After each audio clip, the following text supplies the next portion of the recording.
Welcome. I am so excited to be here, guys. I am your host, Adrian Velasquez, also known as the Seven Figure Boss. And I am excited about our guest that I'm having today. Not only is she the number one bestseller author, but she's also a speaker and a coach.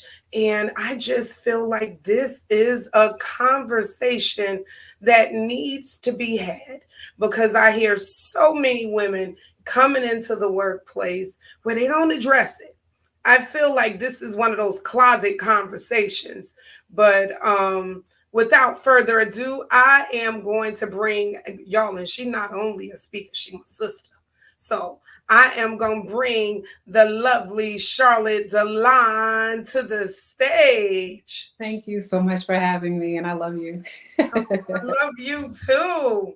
I told you the minute you told me the topic of this book, like the title, I just knew automatically it was going to be a hit. Mhm. I deal with a lot of, you know, clients that are physicians in the corporate world. And I'm just going to say it, a lot of them are women of color. Mhm. And they talk about the challenges in the workplace. And at first, I just thought it was something that was just with my sisters. And Mhm. then when I realized that it went over so many sectors, I was like, oh, yeah, this book is a hit. This is a no brainer. So, what made you think about, like, just first of all, what had you create this book? I'll tell you, I've had a lot of experiences with dealing with trauma. I tell people I have 30 years of experiences of trauma in the Wow. workplace. It started with my first job coming straight out of college. And I still remember the day when I walked into the office and this man yelled at me at the top of his lungs. I might have been on the job 3 days. And he startled me because of the way he yelled. But what made me write the book is reading an article about the different types of abuse women in general experience, but they talked about it, and I describe it as in the hue of the woman. So from white all the way to black. So Indian, non-Asian Indians, the black women, the Hispanic women, you name it, all of the in between. And I said non-Asian, I meant like Vietnamese, Chinese women. Right. And so when I started reading it, the women that were African American experienced the most egregious forms of trauma. Wow. And so this one particular lady talked about considering suicide. It had gotten that bad for her. So I realized I could no longer sit on my story. I mean, I kicked the can as far as I could. And then finally, I just said, you know what, no more. I need to share my stories because I want women to know, or people in general that are in the marginalized groups, that they're not alone. I've had quite a few men approach me since I wrote the book and said, you realize women are not the only ones who experience workplace trauma, but statistically, women are the majority that comes forward to share and explain that they are experiencing it, going to HR or the employee relations. And so I don't know why that is. I'm actually looking to collaborate on some work around understanding why women come forward more than men. Mm. But the reality of the matter is that women are coming forward because we are going through some extreme situations and in many cases contemplating suicide. Wow. So why do you think that this is like such a closet issue? I think personally, from my own experience, it was as soon as you speak up, it's taboo. And so it's not a true see something, say something. It is people trying to, I call it, they call it gaslighting. There's actually a term for it, where when you decide to speak up, people will try to convince you that it's a figment of your imagination and that it's not real. So if everyone around you is treating you like you're the problem and the bully, they say, oh, it's just Bob being Bob, and you're the one that gets abused by it, people watch how they react to you deciding to speak up. And if they don't react appropriately, others decide to just roll with it until they can't roll anymore. Wow. So this leads me into the next question. Mhm. So you were saying that if this happens amongst other people. Yeah. It's Bob being Bob. Hmm. Why do you think that women are so just targeted with this, especially if they speak up? I think that it depends on the industry. And a lot of times it happens when you mention like doctors and different industries like that, we're all considered STEM. So if you're in the engineering, the sciences, medicine, different things like that, those are industries that are predominantly men. And so, for women, I have to believe for a long time, they thought it was good for hazing to make sure you could handle it. And Wow. and so the more you can demonstrate that you can handle it, you find that some of those women will actually move themselves up the ranks. But the problem is sometimes those women become a part of the good old boys network. And you'll hear me talk about in my book, toxic masculinity. And so then you have woman on woman in those industries. And so it kind of magnifies even more because you have the men and the women choosing a target that they're going to come after. And Wow. usually, if you speak up, that will put the target on your back, bigger than keeping quiet. Interesting. So, what would you probably say? What would you give to somebody, some advice, if they were facing something like this, besides read your book? Well, that's one. Right. But I will tell you, I just recently was talking with someone, and she was going through some situations with her own boss, and she considered it bullying. Not everything is bullying. Some things can just be conflict in personality. Mm, And so the first thing I do is say, well, what is it about this person that is causing you to feel some kind of way? Is it are they saying you're incompetent even though you're winning? Are they saying you're average at best even though you're winning? What exactly are they doing? And she was like, well, no, they're never that extreme. And I'm like, well, what is it that this leader's doing? Turns out he just likes himself a lot. Well, there's going to be some people who really like themselves a lot, and they get under your skin. They're super annoying. You got to figure out, can you roll with it, and if not, find somewhere else to work. But if you are truly being abused, and you know the difference, a lot of times when you start to take away all those superficial layers, you might want to start documenting. mm. On this day, I met with this person and this happened, and who were the witnesses, and all of those different things. It is so critical that you know how to protect yourself. And I will tell you, depending on where you are in this country, the laws will be different. So, for example, in Texas, you have a 6 month statute of limitation from the time that you speak up to the time you actually go to court. So, if anything happens, my mistake was I didn't know that there was a statute of limitation. I finally find a lawyer who was willing to take my case, and she said, "You got everything here from bullying to retaliation to marginalization, discrimination. Problem is you've passed your statute of limitations, so you're going to have to go back to the job and start all over again." So I was going to have to start the abuse stuff all over again, and I just couldn't do it. And at that time, it's going back a lot of years, but at that time, I just when they tried it again, I just said I quit. Wow. So that's leading me to the next question. So, why do you think you endured it so long? When you are a mom and I was a wife at the time, and we had a lifestyle that we had grown accustomed. The market wasn't great, much like it is today. The market's not that great, and so when you're out there trying to find, work, it's hard to find. And so then you're saying, I don't have any options on the table. What I've learned is you always have options. I quit that job and I tried something I had never done before, and I was able to be pretty successful at it. Had I not gone through those experiences, I wouldn't even know that I was capable of doing something totally different. Like even being on this call with you, that experience way back when has prepared me for trying many different things today. Wow. Wow. Mhm. So, was there any kind of like strategies, that you put into place to help you cope? Yes, strategies for coping, I think, is extremely critical. Part of your strategy might be get yourself with a person who can breathe life into you. I work out like crazy, and that is mostly because it helps with mental health. Um, I'm at the gym every morning. Some people think I'm crazy, but years ago I used to be at the gym 4:30 in the morning. Now I'm in the gym at 5:30 in the morning. But it helps release stress.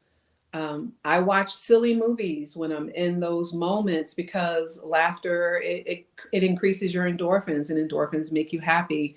There are just strategies I do to keep it light. And there are moments where it just doesn't keep it light enough. And I literally had to go get a therapist. And my therapist helped me have a breakthrough. I was able to sit down and really dissect what is it about this person that allowed me to get to this point of sadness, because I was at a low of low. And it basically was, he was causing me to doubt myself. And when you're not grounded in who you are and what you're capable of, when you got someone constantly speaking negative things over you, eventually that stuff takes root because you start to really play that stuff. And I'm a firm believer, we reap what we sow, right? So if we sow seeds of sadness or Right. disbelief that we can do anything else, it starts to manifest itself in every aspect of our lives. So true. So, how do you think companies can be more supportive? Well, the first things first is stop telling people that they're lying. Mhm. If people can pull for lots of witnesses to say these behaviors are happening, I could tell you that way back when example, when I went through all of that, HR said, yeah, everyone said that when this person yelled at you and came at you the way they did, they feared for your safety. Yeah, we see it as a coachable moment. Is it really? Because if the person was a non executive, they wouldn't have seen it as a coachable moment. It would have been, you got one warning, because I've been coached to coach people like that who were verbally abusive. This is your verbal warning. And if you do it again, it'll be grounds for termination. It's as black and white as that. No one should have to come to work every day in fear for their life. Wow. You shouldn't have to. And so if companies really, really want to help, and a lot of times they think helping the executive is helping the company. But when you look at it through the CDC reports, right, they're talking about that of the people, like 70 something percent were women, 60 something percent were between the ages of 24 and I think 54 that were being abused at work. 22% needed to take off 31 days or more. And when I'm running basic math on, okay, what if the company has 30,000 versus 2.3? You're talking about the company could lose somewhere around 2.3 million to 304 million dollars. And these are salaries that still got to be paid while people are not working. So they're losing productivity and still having to pay for work. Yes. So if you really want to Yes. save the company, take me out of the equation. But you want to save the company, do what you need to do with these toxic individuals so that you can create an overall healthy environment that's productive, where people can come to work and be their best selves every day. Yes. I'm not going to tell every part about your book, but um, is one part in there that I feel like, it is so profound because a lot of people think that when you think about bullying in the workplace, you always think about it being leadership. Hmm.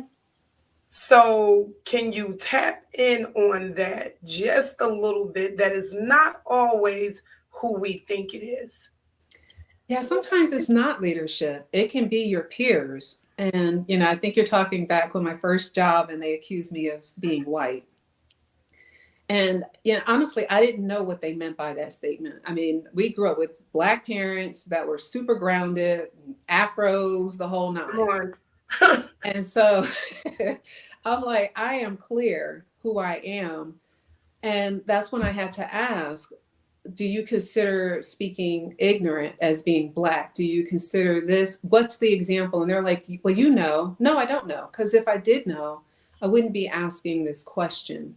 And they never accepted me because I wasn't Black enough, And so bullying can come, it's not always white against Black. It's not always title against Black. It's not old versus young. Bullying is a person wanting to exploit a vulnerability in you. They feel some kind of way about you, and usually they're feeling threatened. So the best way they can come for you is to try to tear you down and make you second guess yourself. Wow. So I had said that it was interesting when me and you were talking about when the release of this book came up, Mm-hmm. how it was something tragic that Mm-hmm. happened at a company by us, Mm-hmm. and how you were a little scared Mm-hmm. because you were like, I just don't know, being that this person committed suicide Mm-hmm. due to the workplace. Um, what is something that you can share with the audience that is listening? Because you know that there are people that I told you this book is going to pierce them. Yes. So I'll tell you, I always say, don't, it's not worth it to take your life. I'm a firm believer, before I take mine, I take somebody else's. So, That part. um, but I will find your circle of people. It is so critical that you have your own, I call it your trauma toolkit, because if you don't have your trauma toolkit on figuring out how do you navigate these negative individuals, because they're negative, they're miserable, and they're going to want to take you out, they will. It's as simple as that. And I mean, something I did, and I'll be forever grateful to this one employee. My boss was riding me like it was nobody's business, and I had finally hit the lowest low I've ever experienced in dealing with bullies. And she said, "That's it. I'm taking you to the beach." Wow. And I was like, "Okay, we can't post pictures," because she was an employee. Um, but she knew I needed some R&R. And we just Mm, went to the beach and we just sat there and I just listened to the waves, and that was therapy. At the end of the day, the bullies are going to be the bullies. If you got to leave the company, like I said, I quit that one job and I had no job. I just knew my life was more important than going to work every day. It was kind of like live and try something new, or die trying to stay where I was seated. And I just decided to live and try something new and surprise myself with what I was capable of doing. A lot of times we don't know what we're capable of, but we got to change the environment so we could figure it out. wow. And I figured out I can do many things and I'm extremely resilient. And while, a lot of times we feel like our lives are dependent on that job, it's not. Believe it or not, you can create many different ways of reinventing who you are so that you can get back out there and be a blessing to someone else. It's not the end of the world. Wow. So you just led me into the next question. And at first, you know what? I was just like, okay, how can corporate women, but you know what? I'm thinking about any woman in the workplace Mhm. being able to empower and help other women get through Mhm. any kind of trauma and adversity. Yes. What tips would, like, how would you say that they can structure that up to help out other women in the workplace? I feel, and I live by this, it is an each one, reach one. If we're all making it our personal responsibility slash agenda to uplift other women or people in general, because the world we're living in right now, people are going through it. Yes, And, they and, are. and it's like all we have to do is just be kind, be willing to listen. Um, don't be the person that's always bringing the negative, like, but always be the person that sometimes people can lean into as well. This is an each one reach one. If we're all helping one another so that we can become better at what we are and who we are and what we do, it seems like the trauma would subside. The other thing that I will tell you, for people who are witnessing bullying, these are things that I've heard, and they are not. They don't make me feel good, even though people think they do. They'll say things like, "Oh my gosh, you are so strong."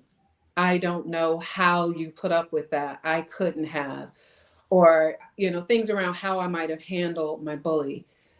If you see something, join forces with the person who's being bullied to say something.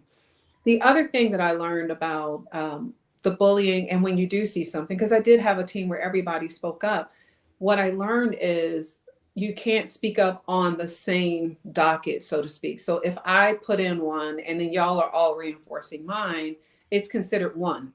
Wow. But if I do one and then you do one and then the next person do one, then it becomes a volume of situations where they have to address it because there's this larger number. It's not one with all these supporting pieces of evidence.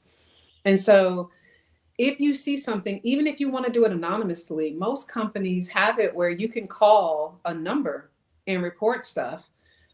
Do that if you're afraid to say something, because some people, I get it. It's a very scary thing to speak up when you start seeing someone being bullied because you feel like you might be compromising your own job. But you can go online and put the number in, put in an anonymous tip. These things are happening. And if multiple tips are coming in on the same person, then they Right. have to address it. But in terms of you, your life is not worth someone else's behavior. And it doesn't even have to be suicide that could take you out. I mean, it could be a nervous breakdown. I certainly felt like I was on the verge of one until I started taking care of mental health. People are having strokes, all kinds of health issues because of the levels of stress that they're under. So anything we can do to help each other, I would say let's do it.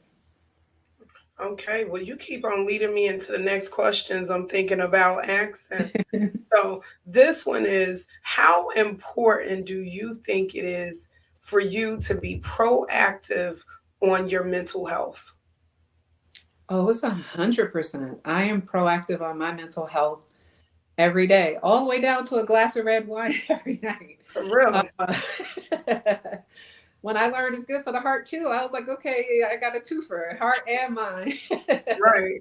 But getting up to work out every day, connecting with people, it is not healthy to suffer in silence. And a lot of times, I know the biggest mistake I made when I was enduring the bullying and going through all the mental stress is thinking I can handle it.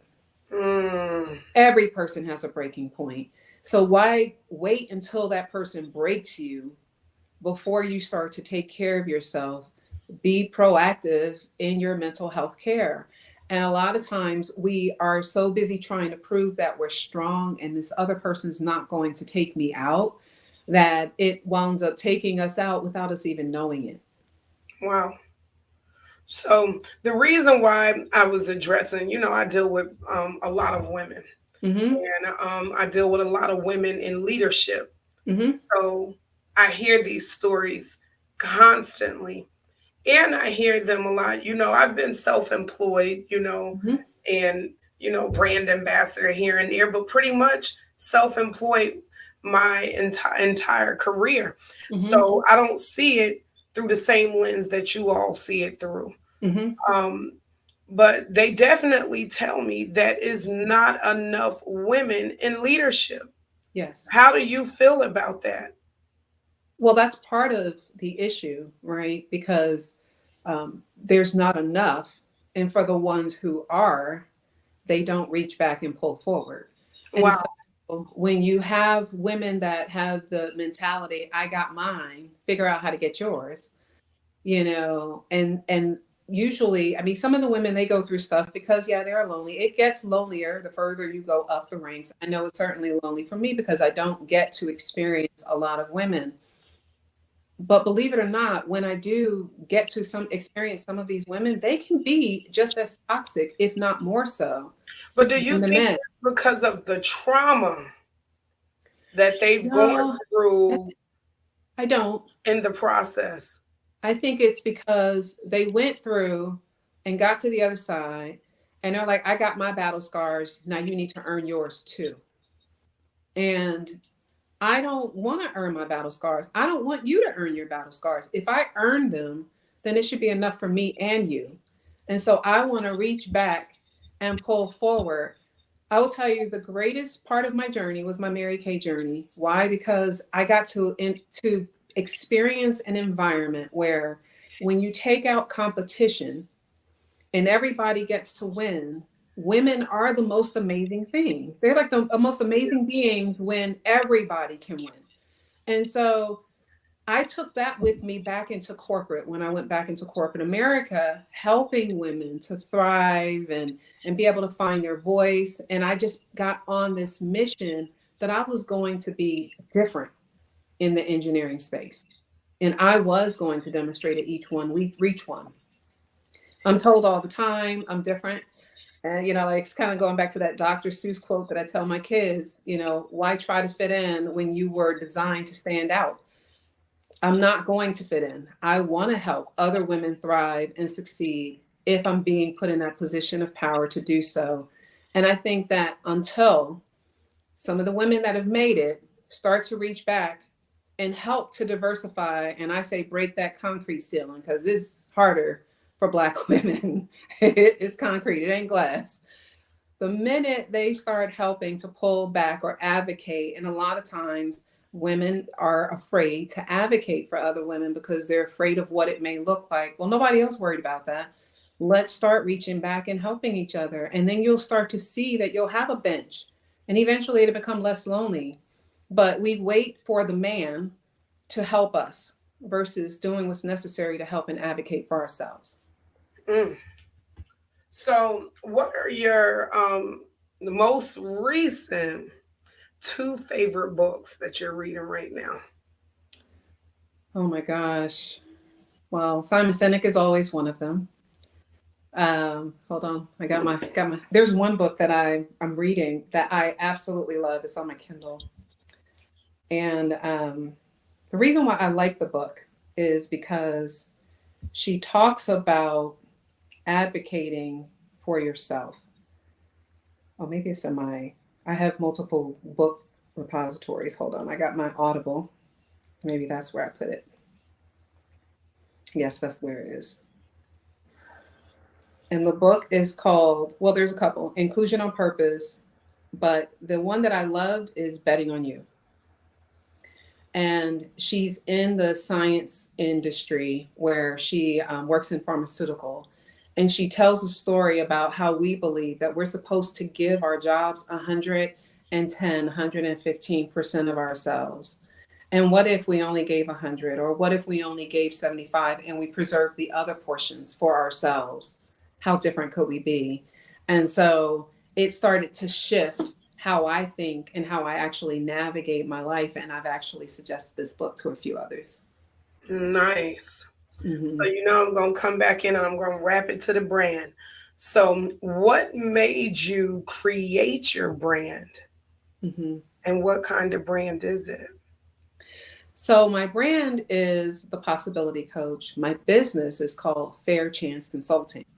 And they're both grounded mostly around women. Sorry, guys, but y'all don't suck. I still help the men. In fact, I was coaching one of my male clients earlier today. But I find that I look at my daughter and my son, and I say, son, why did you go out to do lacrosse? Because I thought I'd be good at it. Whereas my daughter needs evidence of a lot of things before she takes that first step. And so my business is about helping people to be able to find their fair chances without checking all the boxes. What if you really consider the possibility? Right. And what I'm finding is that for everyone that I'm working with, they're not having to check every box, but they're seeing abundance. And that is very important to me because it was something that took me years to learn. So I'm like, okay, what if I could take all, I scuffed my knees a lot on my journey, but what if I could take everything off and just give it to someone so that they can go faster than I was able to go? There's a reason why I went through everything so that I could give it away and help people to achieve what they're out to get faster. Nice. So, what's popping with you right now? What can the audience look forward to seeing from you in the future? Well, right now, the biggest focus for me is getting my book on Audible. And everyone is, well, not everyone, quite a few people have suggested that I do it in my own voice. So I'm doing it in my own voice. And I'm a firm believer, I never tell people to do anything that I'm not willing to try myself. And so putting my voice behind my book is very uncomfortable for me. It's But perfect. as I stretch and grow, it's going to help others stretch and grow as well. And so continuing to work with my clients, continuing to speak on platforms and be on more podcasts like this one. I'm just excited. There is no line or limit. I am just trusting God. And every time He reveals something to me, I just jump in with both feet. And if I fall, oh well. What if? You know? Yes. So, how can they connect with you? My website is fairchanceconsultingllc.com. And so you can pretty much get to anything there. I have my DISC certification. So if you wanted to do a personality assessment to really figure out how you work and how you can tie into others, speaking, my book, other videos, all that stuff is there on my website. Nice. Well, I just wanted to take this time to tell you thank you. I knew that this book was going to be amazing Yeah. from day one. I could see it helping so many men and women, and Yes. not only in the corporate sector, because it shows how you were willing to do the push, how you were willing to push against everything that was coming at you, Mm-hmm. and not to call other people weak, but mindset is everything. Yes. And if you are not able to control what's up here, Mm-hmm. it controls everything around you. And That's you know how I say it will control your money, it will control mm-hmm. your finances. And you had something bigger than you. You Mm-hmm. had your children, one that Yes. was looking up to you. You had a whole household, and not only to mention also your team. You Yes. had a team that was looking at you, that Mm-hmm. wanted you to win. So it was so true how you said God allowed for you to go through all of these things Mm-hmm. because you would not have became the possibility coach. Can I And just add who's to one say thing? you would not have read this, wrote this book? Can, Yes. can I just say one more thing? A lot of times people think walking away is weakness. Walking away is not weakness. Walking away Yes. is choosing you. And so if you're in that space where you're like, well, I don't want to be weak, I would say choose strength and choose yourself because that takes Mm. courage. It's always easy to blame someone else or bank, put all your stuff on someone else, but choose yourself and lean in. Yes. Self love is the best love. Amen. Thank you again, Charlotte Deline. Y'all know where y'all can find her. She's on every social media platform, from Facebook, LinkedIn, TikTok. Yeah. Um, what about Instagram? Yeah, it's an automatic feed to Instagram. I am there. Okay, so y'all can find her on Instagram too. Also, if you're looking for somebody to come out as a speaker or to help you with your company, she's the one to go to. Thank you again, Charlotte Deline, for coming in today and sharing your info. Thank you for having me. Appreciate you. Appreciate you too. All right, guys. Well, I am super excited. Make sure that y'all go out and follow Charlotte Deline, and also look at her amazing book that you guys can purchase off of Amazon. If you are interested in being one of my amazing speakers on this Seven Figure Boss podcast, hit me up. We are always looking for bosses. We are looking for people that have not only leveled up their business, but also leveled up their life and going out and making $1 million choices. Go out and have an amazing day. And thank you for joining us.